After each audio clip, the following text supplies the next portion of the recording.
we don't have a complaint. We're happy about them. Anyuola mag Julius Mwafuga majegni 31 ma en jadak ma Majengo e kach ng'od bura ma Mwatate joywago ratiro margi bang' wuodgi notho e lwet obila e tesend obila ma Mwatate yo magalagala kama nogeng'ne kanise kuom uso kuong' ma ok opuodhi. Julius wachore ni nogogo obila tok ka nomake ode kama noyweye gi min ode.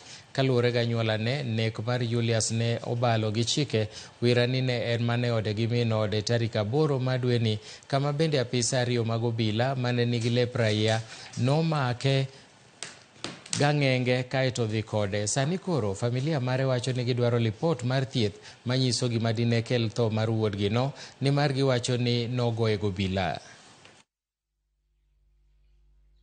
Tunataka haki kwa huyu kijana. Tunataka kijana apate haki yake. Kwa sababu kuna mambo aliyofanya, hata huyo askari aliyekwenda kumshika huyu bwana, kuna mambo alifanya kinyume kabisa cha maadili.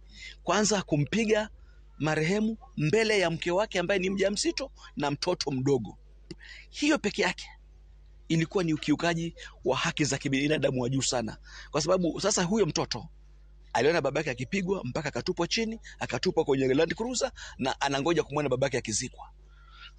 Huyu mtu atakuwa na akili gani kwamba polisi wanapiga, wanaua, babangu anakuja kuzikwa? Huyu mama alikuwa ni mjamzito. Wamempiga mume wake mbele yake mpaka amejifungua. Haya ni mambo lazima, huu ni ukiukaji wa haki za kibinadamu ambao sisi kama shirika hatutakubali. Na kwa sababu tumesema tunavalia hili swala njuga mpaka ukweli ubainike. Nyakaramogi yenamonda kawi yoyo moko